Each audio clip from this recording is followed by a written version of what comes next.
नमस्कार, खबरों का पंचनामा देख रहे हैं आप। मैं हूं आपके साथ पूजा। हम लेकर आए हैं देश और दुनिया की 5 बड़ी खबरें जिस पर चर्चा के लिए मेरे साथ स्टूडियो में मौजूद हैं कैपिटल टीवी के editor in chief doctor Manish Kumar. Doctor साहब, बहुत बहुत स्वागत है आपका। धन्यवाद। सबसे पहले नजर हेडलाइंस पर। अयोध्या में राम मंदिर के उद्घाटन की तारीख फाइनल। अमित शाह ने किया बड़ा ऐलान, 1 जनवरी 2024 तक बन जाएगा भव्य राम मंदिर। राहुल गांधी को अमित शाह का करारा जवाब।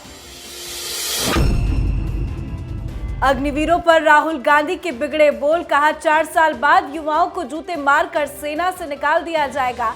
राहुल के बयान पर जबरदस्त घमासान। हल्द्वानी अतिक्रमण में नहीं चलेगा बुलडोजर, सुप्रीम कोर्ट ने मानवीय एंगल को माना आधार। सुप्रीम कोर्ट ने नैनीताल हाईकोर्ट के फैसले पर लगाई रोक। 7 फरवरी को होगी अगली सुनवाई। तिहाड़ में बंद सत्येंद्र जैन की जेल अधिकारियों को धमकी, कहा बाहर आकर सबको देख लूंगा। अफसरों ने डीजी जेल से की शिकायत। समेर शिखर नहीं बनेगा पर्यटन स्थल, विवाद के बाद केंद्र सरकार का बड़ा फैसला। कमेटी का भी हुआ गठन। जैन समाज ने मोदी सरकार का जताया आभार।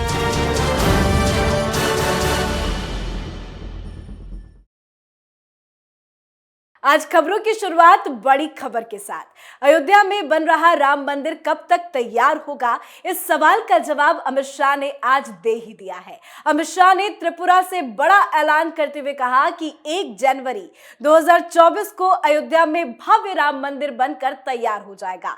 त्रिपुरा में कार्यक्रम को संबोधित करते हुए अमित शाह ने राहुल गांधी और कांग्रेस पर भी बड़ा हमला बोला। अमित शाह ने कहा, राहुल बाबा रोज पूछते थे मंदिर वहीं बनाएंगे लेकिन तारीख नहीं बताएंगे। राहुल गांधी आज कान खोलकर सुन ले, 1 जनवरी 2024 को अयोध्या में गगनचुंबी राम मंदिर बनकर तैयार हो जाएगा। आज आखिरकार अमित शाह ने तारीख का ऐलान कर ही दिया कि कब राम मंदिर बनकर तैयार हो जाएगा। देखिए, मुझे तो लग रहा है कि 2024 में जो लोकसभा का चुनाव होगा वो चुनाव भी उसी गाने से गूंजेगा जो यूपी के चुनाव में गूंज रहा था कि जो राम को लाए हैं हम उनको लाएंगे। मतलब 2024 का जो पिच है वो भारतीय जनता पार्टी ने तैयार कर दिया। 370 और राम जन्मभूमि के भव्य गगनचुंबी मंदिर को दिखाकर राजनीति होगी, वोट मांगा जाएगा। काम के साथ साथ हिंदुत्व का जो तड़का, यही मोदी सरकार की खासियत है। जम के काम करो, इंफ्रास्ट्रक्चर डेवलपमेंट, इकोनॉमी सबको सुधारो भी और साथ ही साथ हिंदुत्व का परचम भी फहराते रहो।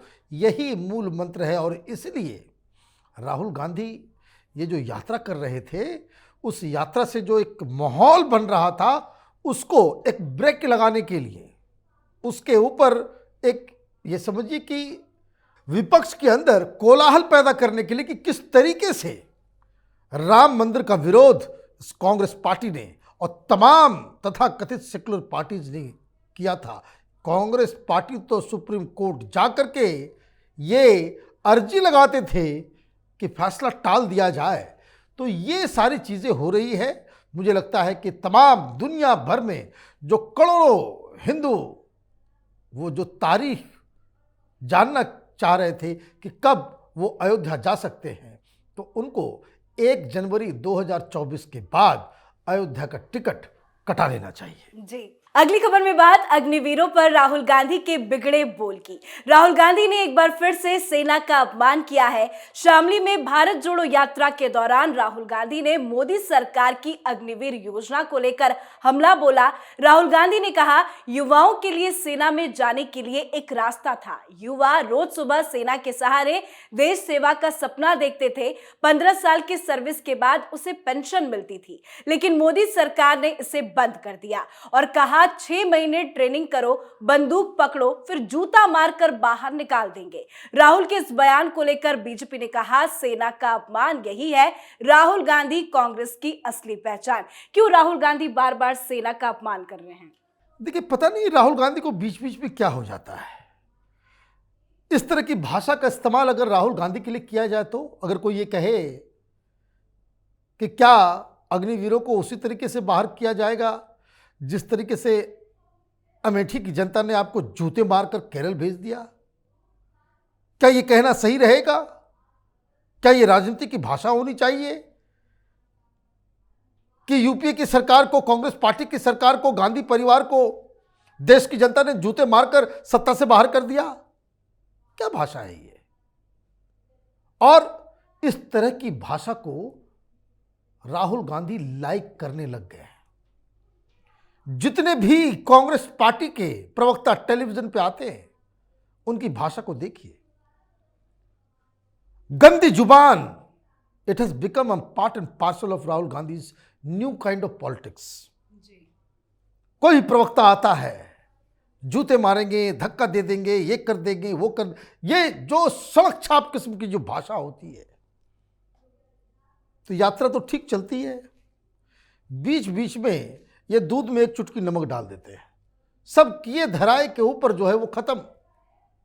आप सेना का नाम सुनते ही आपकी भाषा बदल जाती है। ये कांग्रेस पार्टी को कभी माफ नहीं किया जा सकता, क्योंकि यही वो व्यक्ति है, यही वो पार्टी है जिसने उस समय आर्मी चीफ हुआ करते थे जनरल विपिन रावत, उनको सड़क का गुंडा बताया था। जो लोग देश की रक्षा के लिए, आज मैं देख रहा था, तस्वीरें आ रही थी कि किस तरीके से -30 डिग्री के टेम्परेचर में हिंदुस्तान की सेना बॉर्डर को गार्ड कर रही है, और ये सिला आप देते हो, और इस तरह की भाषा के बाद आप ये सोचते हो कि देश की जनता आपको प्रधानमंत्री बना देगी। तो ये तो बहुत बड़ी बेवकूफ़ी है। जी, अगली खबर में बात हल्द्वानी अतिक्रमण मामले से जुड़ी, जिसमें सुप्रीम कोर्ट ने बड़ा फैसला सुनाया है। सुप्रीम कोर्ट ने हल्द्वानी अतिक्रमण मामले में बड़ी राहत दे दी है। मतलब हल्द्वानी में अतिक्रमण पर फिलहाल बुलडोजर नहीं चलेगा। सुप्रीम कोर्ट ने नैनीताल हाईकोर्ट के आदेश पर रोक लगा दी है। सुप्रीम कोर्ट ने इस आदेश पर रोक लगाते हुए उत्तराखंड सरकार और भारतीय रेलवे से जवाब भी मांगा है। कोर्ट ने कहा है कि आप मात्र 7 दिनों में घर खाली करने के लिए कैसे कह सकते हैं? इसके लिए कोई प्रैक्टिकल समाधान ढूंढना पड़ेगा। अब मामले की सुनवाई 7 फरवरी को होगी। सुप्रीम कोर्ट का कितना बड़ा फैसला है ये? देखिए, ये फैसला जो है इसका 2 हिस्सा है। एक जो जमीन के ऊपर है, जो हाईकोर्ट ने तय किया कि यह जमीन रेलवे की है, और दूसरा फैसला है हाईकोर्ट का कि कैसे इस जमीन को वापस लिया जाए, मतलब जो वहां पे लोग रह रहे हैं कैसे उनको हटाया जाए।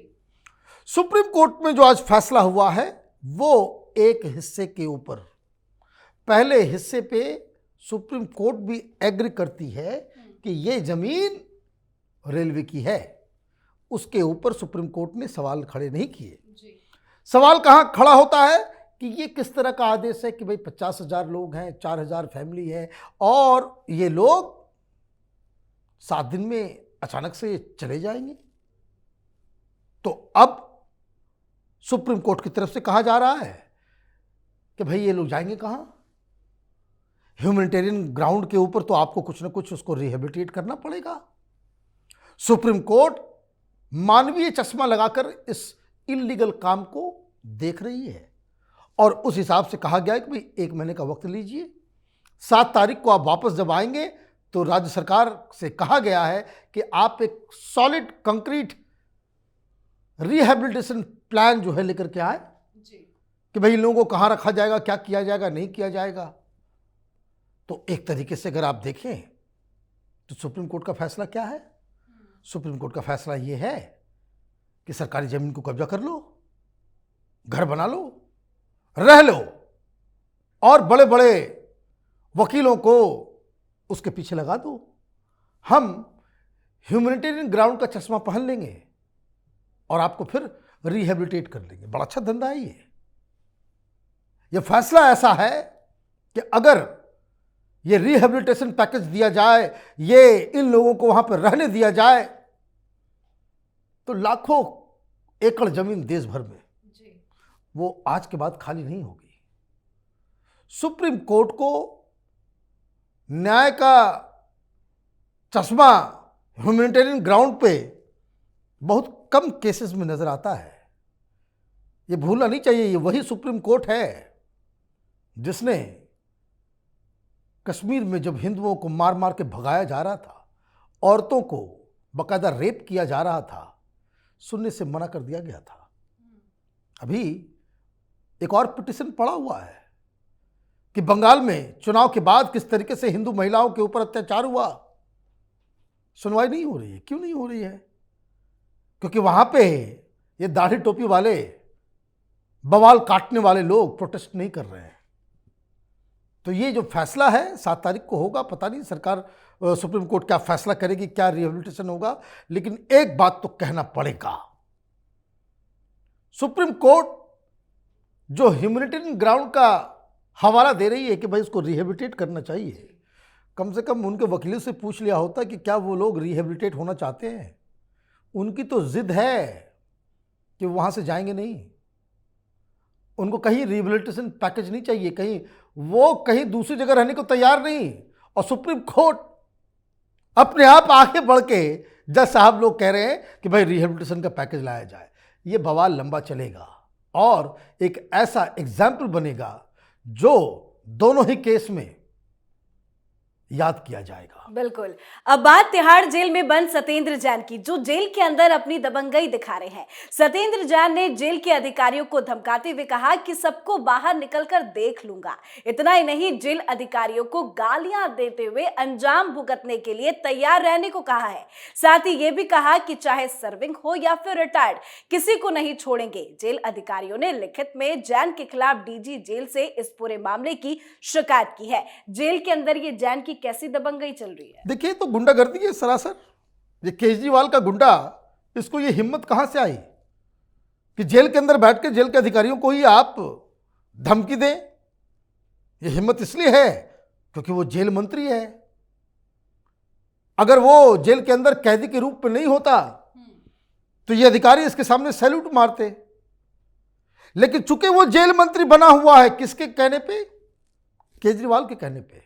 तो ये गुंडों को पालने का जो तरीका केजरीवाल ने अपनाया है, ये गुंडागर्दी केजरीवाल के बदौलत, उसके शह पे, उसकी सहमति, उसकी अनुमति से ये गुंडा जेल के अंदर अधिकारियों को धमकी दे रहा है। क्या हुआ है मसला? पहले तो दबंगई करके इसने सारा काम करवाया, मसाज सेंटर खुलवा लिया था, वहां पे मसाज चल रहा था, जैसे रिसोर्ट में वो गया हो उस तरह से उसकी खातिरदारी हो रही थी। ड्राई फ्रूट्स तो कटे हुए फल, मिनरल वाटर, 5 स्टार होटल से बाहर से खाना आ रहा है।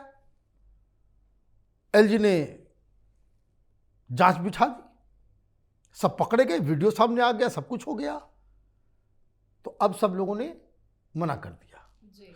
तो शुरुआती दौर में ये हुआ कि भाई अभी भी नया आदेश आया है, अभी रहने दीजिए। तो 1 सप्ताह 2 सप्ताह इंतजार किया इसने, फिर वही पुरानी आदत कि भाई अब हमको सर्विसेज चाहिए, किसी को लगा दो, किसी को कुछ मैं देख लूंगा, कुछ ये। लोगों ने मना कर दिया, ये गुंडागर्दी पे उतर आया। इसकी जांच होनी चाहिए, इसकी जांच होनी चाहिए। और ये जो अभी ओपन सेल में जो 5 स्टार होटल की जो व्यवस्था दी गई है, उसको बंद करके जो हार्डकोर क्रिमिनल के साथ जो सेल होता है, जहां कैदे बामुशक्कत वाले कैदी बंद होते हैं, वहां इसका ट्रांसफर होना चाहिए। ये बदतमीजी की इंतहा है। बिल्कुल। आज की आखिरी खबर में बात मोदी सरकार के बड़े फैसले की, जिससे जैन समाज में काफी ज्यादा उत्साह है। समेत शिखर के मुद्दे पर जारी विरोध प्रदर्शन के बीच केंद्र सरकार ने बड़ा फैसला लिया है। केंद्र ने समेत शिखर को पर्यटन स्थल बनाने के फैसले पर तत्काल प्रभाव से रोक लगा दी है। इसके साथ ही इस मसले पर एक कमेटी भी बनाई गई है। केंद्र ने झारखंड सरकार से इस मुद्दे पर जरूरी कदम उठाने को भी कहा। बता दें आपको कि समेत शिखर को पर्यटन स्थल बनाने के फैसले से जैन समाज काफी ज्यादा नाराज चल रहा था, जमकर विरोध हो रहा था। सरकार के इस फैसले पर मोदी सरकार की अब चारों तरफ तारीफ हो रही है। मोदी सरकार ने कितना बड़ा कदम ये उठाया। देखिए, बहुत बड़ा कदम है ये, और ये जीत जैन समुदाय की है, जिन्होंने इस ठंड में देश भर में इन्होंने प्रोटेस्ट किया जी। और एक जैन मुनि की मौत भी हुई जयपुर में। तो ये संघर्ष रंग लाया है। प्रधानमंत्री मोदी को भी बधाई। कल ही हमने कैपिटल टीवी में बताया था कि फैसला वापस लिया जाएगा, क्योंकि अमित शाह ने ऑलरेडी ये आश्वासन दे दिया था कि मोदी सरकार किसी भी कीमत पर जैन धर्मावलंबियों की भावना को आहत नहीं होने देंगे और जो शिखर जी की सैंक्टिटी है, जो पवित्रता है, उसको स्थापित करने में जरा सा भी वो पीछे नहीं हटेंगे। चूंकि मसला झारखंड का है, वहाँ कांग्रेस और झारखंड मुक्ति मोर्चा की सरकार है, वहाँ के जो मुख्यमंत्री हैं वो बाकायदा हिंदुओं से ही नफरत करने वाले मुख्यमंत्री हैं, तो वहाँ से तो कुछ विलंब हो ही रहा था। लेकिन केंद्र सरकार ने अपने अधिकारों का इस्तेमाल करते हुए उस नोटिफिकेशन को वापस किया और ये कहा कि ये कोई पिकनिक स्पॉट नहीं है, वो मोक्ष की प्राप्ति का एक स्थान है जो जैनियों के लिए सबसे पवित्र है।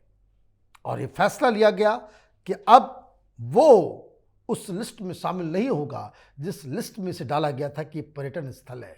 ये एक धर्म स्थल है, एक पवित्र स्थल है और जैन समुदाय के लोग तो पैर में चप्पल या जूते पहनकर भी उस पहाड़ पे नहीं चढ़ते। तो इतनी सैंक्टिटी वाले स्थान को वापस उसे उस लिस्ट में जोड़ा गया है। तो ये बधाई के पात्र हैं वो तमाम जैन समुदाय के लोग जो सड़कों पे आकर प्रोटेस्ट कर रहे थे, उनकी बहुत बड़ी जीत हुई है। जी, बहुत बहुत धन्यवाद समझाने के लिए। धन्यवाद। खबरों का पंचनामा में आज के लिए फिलहाल इतना ही। देश विदेश की बाकी खबरों और उनकी सटीक एनालिसिस के लिए देखते रहिए कैपिटल टीवी। हमें लाइक कीजिए, शेयर कीजिए और कैपिटल टीवी को सब्सक्राइब कीजिए। नमस्कार।